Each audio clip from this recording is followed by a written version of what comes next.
So yeah, one of the big things about tummy tuck or any sort of body contouring surgery, it sets you back to a better place. It doesn't protect you from the future. So over time, if you put on weight and lose weight, or if you have more children, then you can be left with more loose skin, which I think is what's happened here. Well, I don't know if it actually, or unless it was always like that. It says, please can you give me more info regarding tummy tuck? I had one 6.5 years ago and still left with a lot of upper body flesh. I feel maybe I should if had an FDL, should have had an FDL. So I'm assuming this has come on over the 6.5 years. It might have always been like this, which is a slightly, yeah, sorry, thank you, which is a slightly different question. So so if you do things, then you can get redundant tissue there. Now, the question is, should this patient have had a Fleur De Lis tummy tuck? The Fleur De Lis tummy tuck is really good at narrowing the abdominal contour and giving a better waist, because a Fleur De Lis tummy tuck is an inverted T-shaped scar. So it's the normal tummy tuck scar, which is in the sort of lower abdomen, but then there's a vertical scar as well that goes straight down the middle.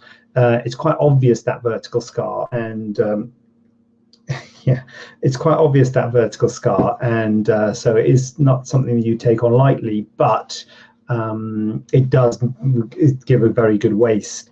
So it's very good at narrowing the tissue in a vertical direction.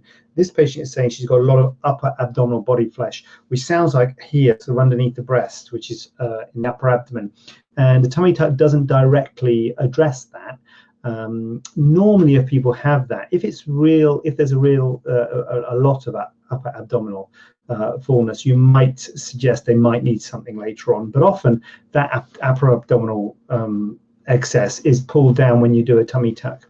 Now, the main focus of a tummy tuck is the excess below the belly button, because by and large, someone who has got excess skin on their tummy, it is below the belly button. It's the lower abdomen which is worse than the upper abdomen. Pretty much always, it's always the bit in the lower abdomen, even if they've got excess skin and fat underneath their breast, they'll have more in the lower abdomen. And a tummy tuck is really addressing the tissue in the lower abdomen.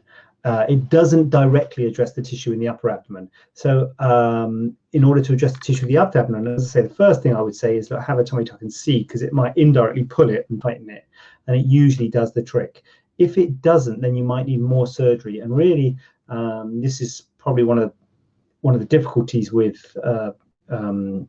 surgery in general, but this sort of surgery is talking to people before they have the surgery about what sort of expectations they can realistically hope to achieve, in order that you don't get someone who's unhappy afterwards, who says, I had a tummy tuck and all this, you've left it all up here, and you're like, well, that was never going to all go away, or I hoped it was going to go away and it didn't.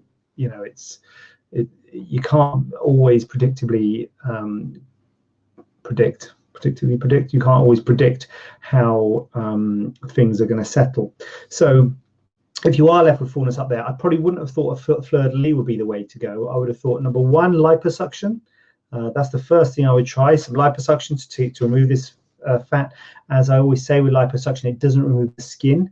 So you rely on the skin to recoil. So you're hoping, if there's not that much excess skin and it's just fat, then you would hope the skin would recoil. If there is a lot of excess skin, particularly if you've got massive weight loss, then you would look at cutting that skin out, which is a reverse tummy tuck. I think we spoke about this last week. So rooftop incision goes underneath your breast in the same place as a breast reduction scar, joins in the middle, and it's a reverse abdominoplasty. But by and large, you pretty much always had a full abdominoplasty first. So it's actually not an unreasonable way to go to a full abdominoplasty, and if there's still fullness there, to have a reverse abdominoplasty. So I don't think your surgeon, well, I haven't seen you and I haven't seen what the problem is, but I don't necessarily think the surgeon is wrong not doing a Fleur De Lis, although, you know, maybe that should have, that these sort of things should have been discussed before having the surgery, but maybe it's a reverse tummy tuck that now might be needed.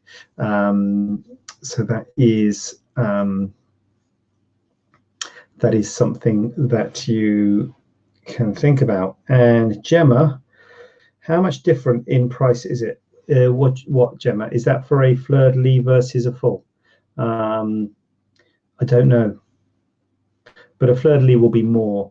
because it's more surgery, more complications, more risks, because there's a T. It's weird, isn't it? More complications. So you could think, what? I'm paying more to have more complications. But I think the way the sort of hospital look at it is that you're more likely to need dressings because there's a T shape, there's a T scar, where one scar meets the other. So there's more risk of the wound breaking down, and to the hospital, there are more potential costs, more dressings and what have you. So it's a bigger op of Fleur De Lis, so it will be more. I don't even know what the prices are. Don't even know what the price. It'll be a few £1,000s more for a Fleur De Lis, I would have thought, but I don't really know. Sorry, but if you text, or if you not text, we can text or message us